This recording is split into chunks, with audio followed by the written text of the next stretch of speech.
What is up, guys? Welcome back. Today it's just going to be me. We are going to be picking every single game in week 8, and I'm going to be doing a heftier review of the Giants and Eagles game and a quick reaction before all of that of the Vikings and Chargers game. I will do my best to keep up with the chat questions, and if you guys have any, I will look at the end and save a little bit of time just for that. So, without further ado, reaction to the Vikings and Chargers games. Well, Joe Alt back for the Chargers looks pretty good. The offense does great, and so does Ornade Gadsden, the rookie tight end who is sort of breaking out for them and having a record-breaking start. As it seems, these past 3 games looking like kind of like a Darren Waller type. He looks pretty awesome. But man, the Vikings, they have an issue at quarterback, and they just completely stink right now. So very unfortunate for them to have all of this offensive talent. You know, Jefferson, Jordan Mason, record-breaking the likes start. Of him, as it's all without a quarterback to get them the ball. So, all right, and now I've got the chat up, so I'll be able to read your guys' questions if I see any. And now let's get into the Giants and the Eagles game, and we've got some big news for this one. The Giants will be at Lincoln Financial. The Eagles are favored -7.5, and the over/under is 43.5. I don't think Vegas has this right. Personally, maybe they haven't adjusted yet, but let me tell you why. Injuries for the Giants. Out is going to be Paulson Adebo, cornerback, and edge Chauncey Golston. Doubtful for the Giants is safety Javon Holland, and then questionable is Brian Burns, defensive tackle DJ Davidson, and then kicker Graham Gano. So obviously we know the kicker thing has been kind of an issue. So we'll have to monitor that and see if it's him or Young Ho Koo. DJ Davidson, I'm not too sure if he's going to play or not, but Brian Burns seemed pretty confident. But for the Eagles, A.J. Brown is going to be out for this game, and not just him. Also Cam Jurgens, Adoree Jackson, Jacorian Bennett, Azeez Ojulari, and Brandon Graham. So 2 corners, 2 edge rushers, and then a starting offensive guard.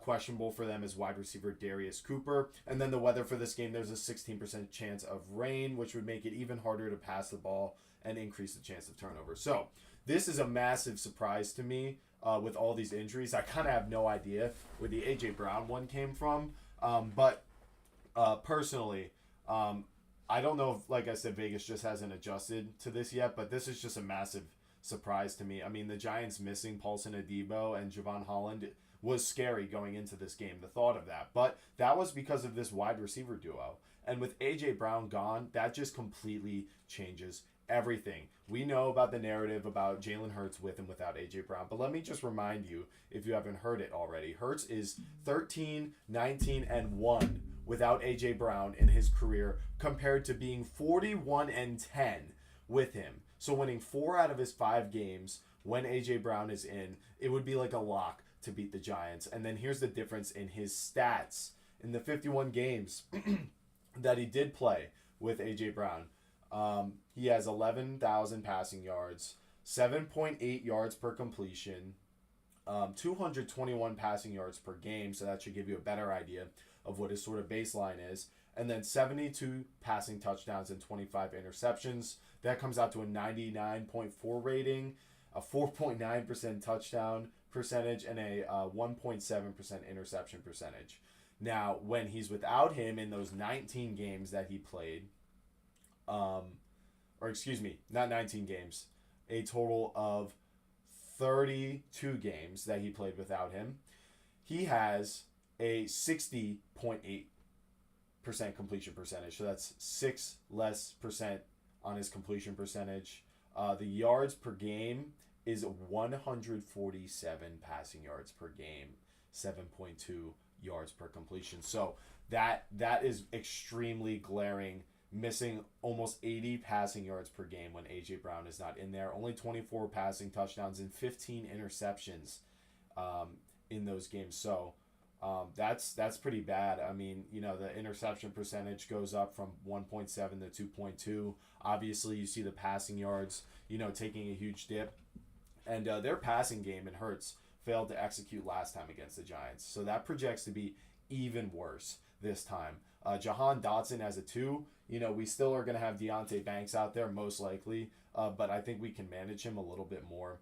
They do seem to have Dickerson back, like, seemingly 100%, but with the starting center, Cam Jurgens, out, like, it's right back to square one. In fact, it's probably even worse than the last time we played them. So mix that with the already struggling run game that they have, and that provides little hope that that will be resolved this week either, because that's just what teams have been doing. Have been selling out to stop this run game, forcing them to pass, and it wasn't really until this Vikings game that it looked quite right.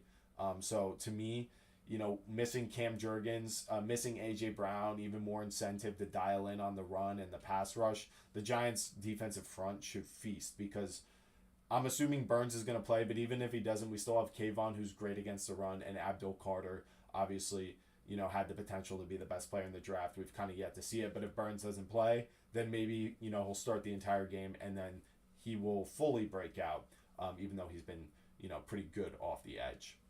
The Eagles' defense is in trouble, too. They could not touch Jackson Dart last time. And now, no Aziz Ojolari, no Brandon Graham, and Adoree Jackson out at corner means Keely Ringo will be out there, especially since they can't even try Bennett out there since he's out too. So I see no reason why the Giants' offense can't repeat what they've done the past 2 weeks and the last time they played the Eagles. The only advantage the Eagles really have is their home. The Giants haven't won at the Lynx since 2013, but that could turn against Eagles in this situation with the boos that could potentially come with how bad this offense is projecting to look in this game. This Eagles team is clearly set up to fail in this game. 2 weeks ago, when the Giants were heading into their first matchup with the Eagles, I made a satirical video where I laid out why the Giants could win, the 1 in 14 million chance for the Giants to win. But I used real reasoning from some gut feelings I had and just, some things I was noticing throughout the season. And most of it actually happened. And I made that video because I genuinely believe there was a chance, even if it was unlikely, that the Giants could win. And I feel there is an even greater chance this time. The Eagles still have everything to lose, with their season. They still have deep playoff aspirations. They're still looked at as a top 10 team. But the Giants, they're coming off of, this bad loss, and it's just seemingly a back and forth of wins and losses so far in the Dart era. Now, I just want to acknowledge that, sure, Jalen Hurts was great against the Vikings when it came to, passing the ball and navigating the pocket, but clearly, after we saw on Thursday Night Football, we can see that the Vikings suck, and the Eagles barely won that game and could only muster these explosive plays on offense to A.J. Brown and Devontae Smith. It wasn't like these long, drives that we were used to seeing from them last year. And like I said, now you don't have A.J. Brown, so you can focus on Devontae Smith and Dallas Goedert and this run game. So, obviously there's going to be, a glaring question of, are you discouraged from last week? And I'm really not. I'm not discouraged after the loss from last week because it's typical for the Giants. And the Giants came off of that disgusting loss to the Saints, which was honestly, you could argue it was even worse. 5 turnovers in a row. Seeing the offense play that bad, I would much rather see, a defensive collapse, even if it was like historically terrible. I want to see this offense operating because you can't win if you can't score. Okay, and this defense can collapse also if the offense isn't operating regardless. So I'm taking the Giants to win this one, and honestly, if this pans out the way I've sort of painted the picture of, I honestly don't think it'll be like that close. Like, I don't think it's going to be a 2 or 3 point game. Give me the Giants 24-17. I'm expecting 2 to 3 bad quarters of football from this Eagles team. So maybe a backdoor cover, maybe they jump out front early and then they have some kind of turnover that feeds the Giants momentum. Whatever way it happens, the Giants clear that plus 7.5 by a mile, and I would take the under 43.5 in this case. So now, that's my pick for the Giants-Eagles game. And now we're going to take, we're going to go much quicker through all the rest of the games this week. So just one moment.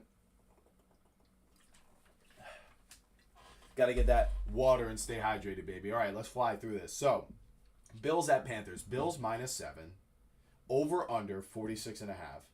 And there's a 9% chance of rain. So, doesn't look like there's going to be terrible weather or anything. The Panthers, no Bryce Young in this game. Now, Andy Dalton is not a terrible backup, but he is like 37 years old, and He's definitely got it. It's definitely in the cards for him to just completely crumble, especially against a team like the Bills. But we'll see about that. And for the Bills, they're going to be missing defensive tackle Daquan Jones and safety Taylor Rapp, so that could kind of affect the run defense. Wide receiver Josh Palmer. So since the Panthers are good at running the ball, I'm a little nervous that this Bills run defense could allow this game to be closer than it really should be. But after a bye week, I just expect this offense to be dialed. Give me the Bills 31-17. So that's Buffalo minus 7.5 and over 46.5. Up next, we have the Cleveland Browns traveling to New England to take on the Patriots. In this game, the Patriots are favored minus 7, and there's an over-under of 40.5. Now, there is a 12% chance of rain. Still, more than likely not going to happen. There's really not too much to speak of when it comes to injuries here. We kind of know who this Browns team is, and we're learning more and more every week about what this Patriots team is capable of, but they look really good and much better than the Browns, obviously. I do think the game should hit the under either way, just because of the style of teams. Mike Vrabel and what he wants the identity of this team to be is run the ball, explosive offensive plays to complement it, and then a really tough defense. But this Cleveland defense, especially this defensive line, is going to give this Patriots offensive line tremendous struggles. And it's going to be a shocking difference compared to what the Patriots line dealt with last week in the Titans. But nonetheless, I'm going to take the Patriots to win and cover 20-12. So that's New England minus 7 and under 40.5. Up next, we have the Chicago Bears traveling to the Baltimore Ravens. Now, this Baltimore Ravens team, it's looking very grim for them, but I still think they can come back and win the division. I think they could easily be 6-5, 5 weeks from now, or whenever their bye is.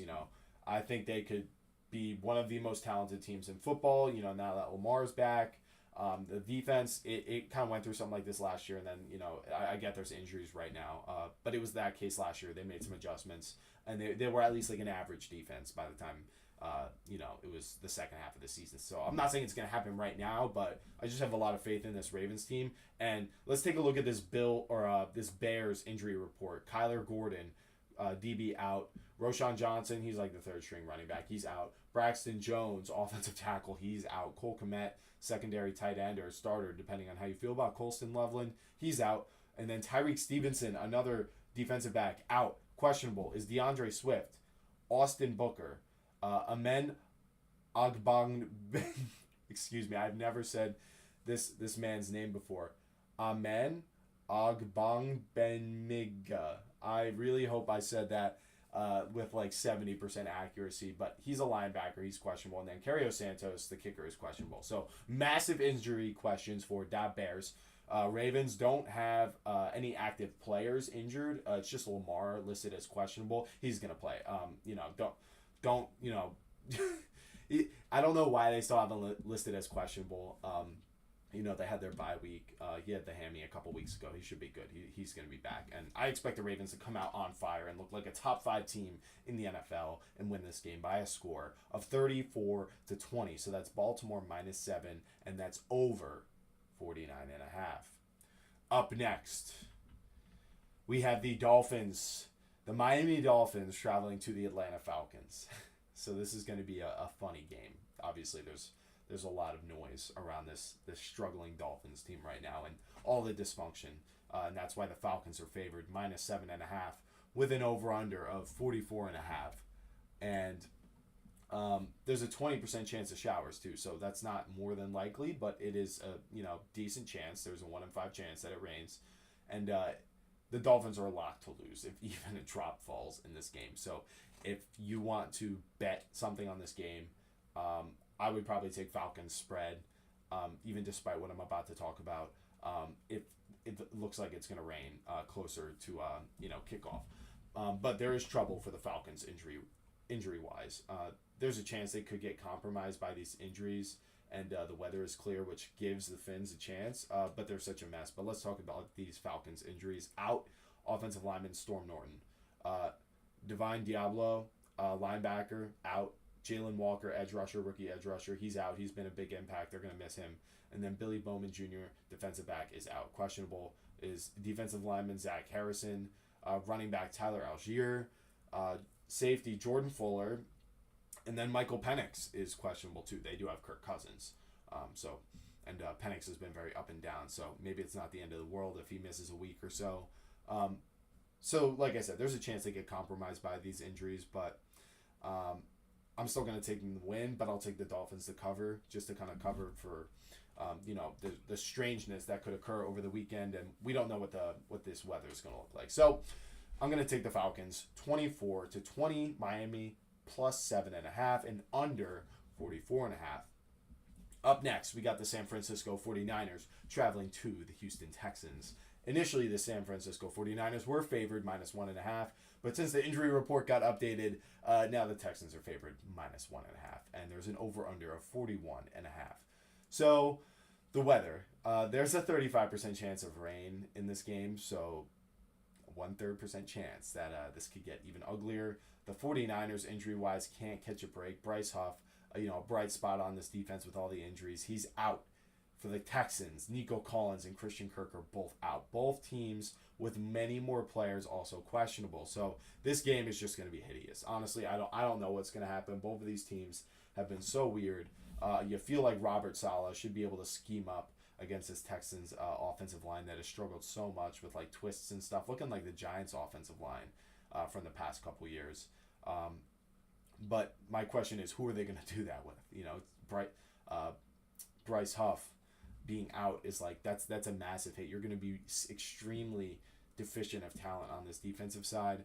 And my gut just kind of says the 49ers are out of luck. D'Amico Ryans is also a great coach. He is kind of, from them. But I'm going to take the Texans to win 20-17. Houston minus 1.5 and under 41.5. Up next, we have the Tampa Bay Buccaneers at the New Orleans Saints. The Buccaneers are minus 4.5 favorites, and there's an over-under of 47.5. And in this game, there's a 42% chance of rain. So I know that doesn't sound like it's more than likely, and statistically it's not, but that is the largest chance we've seen. So there is a sort of coin flip chance that this is going to be a rainy game. Keep an eye on that as we approach Sunday. Now, the Buccaneers still do not have Bucky Irving or Chris Godwin, but they're still a far superior team. Rattler was really, really bad last week, and we know the state of this Saints roster.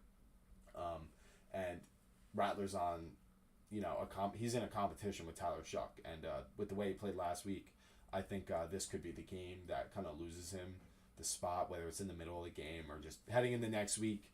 I think there's a pretty good chance they make that switch. They drafted Shuck. They got to try him at some point, right?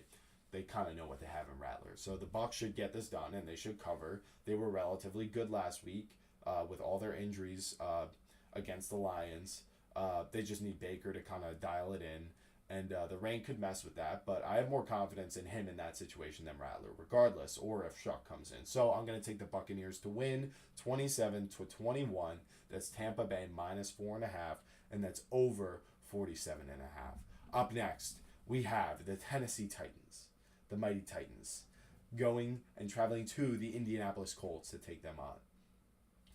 I'm going to start by saying there's a 17% chance of rain because the lines on this game, minus 14.5 for the Colts, over under 46.5. The Colts are missing edge rusher Samson Ebukam and cornerback Jalen Jones. But the Titans are missing Calvin Ridley and Jeffrey Simmons. Yikes. Interim head coach Mike McCoy has got his work cut out for him this week, going up against this Colts offense and just team in general that, they have the best record in the NFL. And a big reason for that is this offense. Without Jeffrey Simmons, what on earth on this Titans defense is going to stop this Colts offense? This could be the blowout of the century. And the way the Colts are playing, I'm going to predict it too. I see no reason why it shouldn't happen, so I'm going to predict it. Colts 42-10. Indianapolis minus 14.5, over 46.5. So I'm not saying to take it, but that is Indianapolis minus 31.5. So if you want to take like minus 20.5, I don't think that's crazy at all. And then up next, we have the game of the week. We have the Dallas Cowboys at the Denver Broncos. The Broncos are 3-point favorites, and there's an over-under of 48.5. There's a 11% chance of rain. And there's not too much to say. about the injuries. I know the Cowboys are missing Trayvon Diggs, but their defense is already so bad. I think we know it's going to struggle. This is the case of the best offense in the league versus the best defense. It could go either way, really. We all know the story of, like, what the game plan is against these wide receiver duos. When you have an elite corner like Patrick Surtain, you put him on the number 2, which is typically a big guy like T. Higgins or George Pickens in this case, and then you can double CeeDee Lamb wherever he is, whether he's in the slot or he's on the other side of the field, or if they're right next to each other. So yada yada yada. They still have to stop this run game that's been absolutely spectacular for this Cowboys team. This offensive line, I think if the Giants can do what they did to this Broncos defense, based on also the slow starts they've been having on offense, I just feel a lot better about the Cowboys right now. I get the Broncos are favored. I just don't agree. I know this Cowboys team also lost to the Panthers 2 weeks ago, but that's because the Panthers are able to run the ball too, and they ran all over this Cowboys defense. This Broncos offense doesn't really have anything to boast about. They don't really have a strength, in my opinion. So outside of like coaching, and you would argue play calling and like good decision making from Bo Nix, but just the execution hasn't been there. So I think a slow start for the Broncos kind of kills them here. Maybe they reel it back in, but they end up losing this game. Dallas would win 27-24. So give me Dallas +3 and give me over 48.5.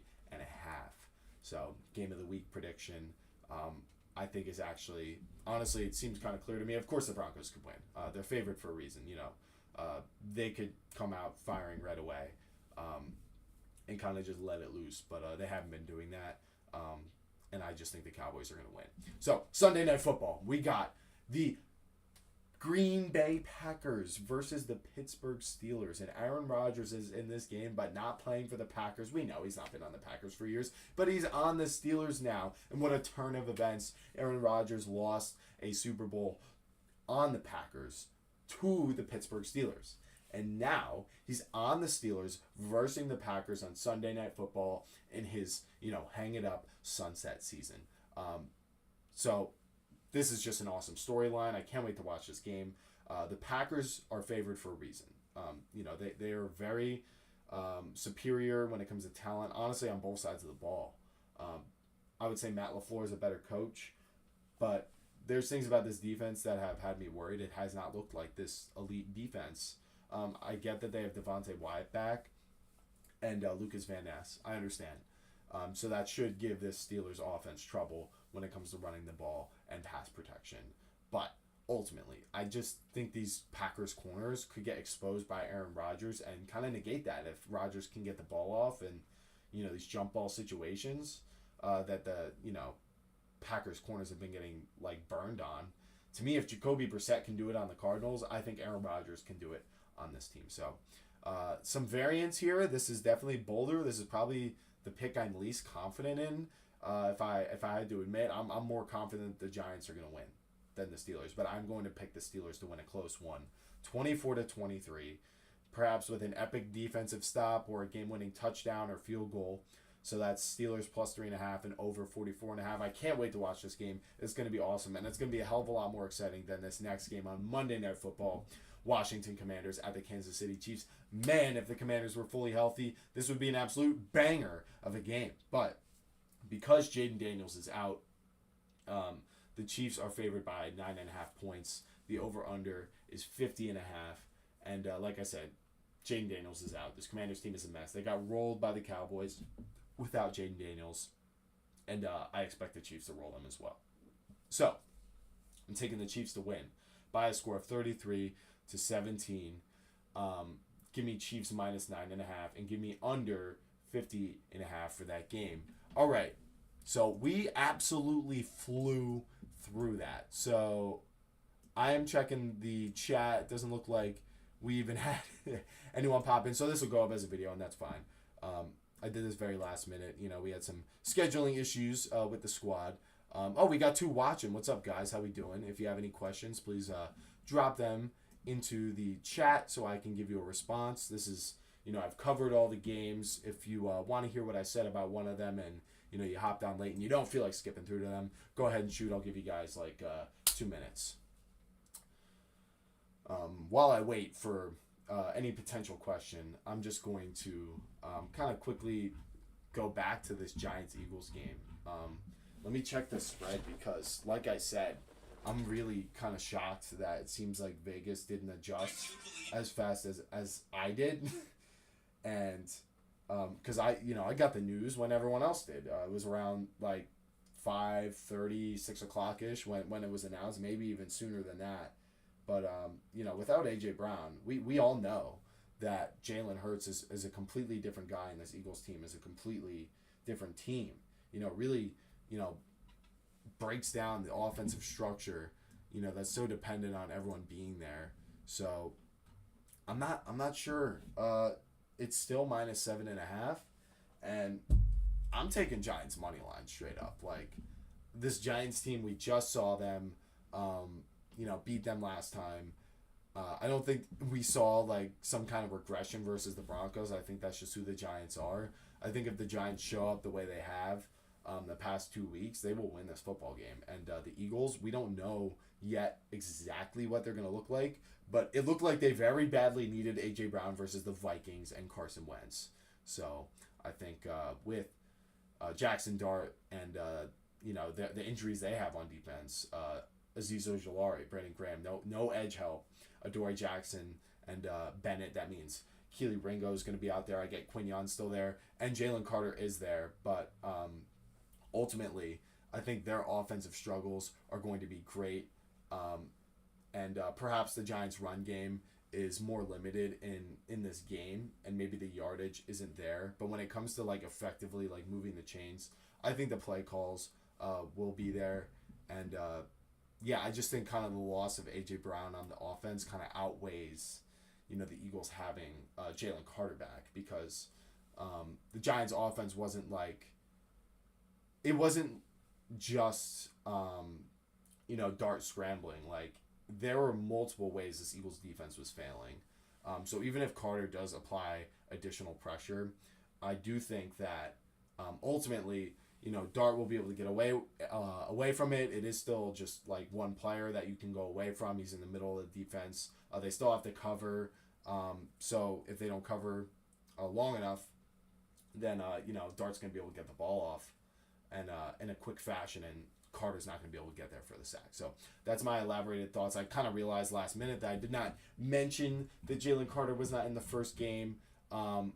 So that is an additional advantage to them, along with them being home. I just don't think that's enough. I think this offense is way drastically different, without A.J. Brown. And yes, their defense is much better with Carter, but ultimately, I'm going to take that the offense is going to suffer more than the defense is going to benefit. So maybe I adjust my score prediction from 24-17 to 21-17. I do think that makes it a little bit closer. So I'm going to make that adjustment right here for my document. There you go. 21-17. And the Giants still win. So that's my prediction. Still under 43.5.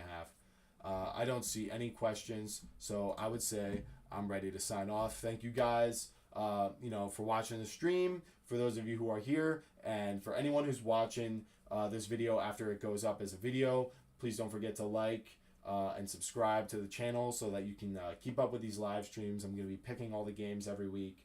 I will be reacting on Sundays and giving you a top 10 list on Tuesdays. So that is the plan. And if you're interested in that, hit that subscribe button and the notification bell too, so you get the the notifications and when the pocket has uploaded. All right. So sound like a good deal, and drop your comments on your thoughts on any of these games. I know I had some kind of wild takes out there. Eagles fans, I want to know what you guys think. Do you think Jalen Carter can save you? Because I don't think so. I think there's a chance, of course, that he could be the game breaker, but if he is not, then you heard it here first. All right, that's all for this one, guys, and I'll see you in the next one. Peace out.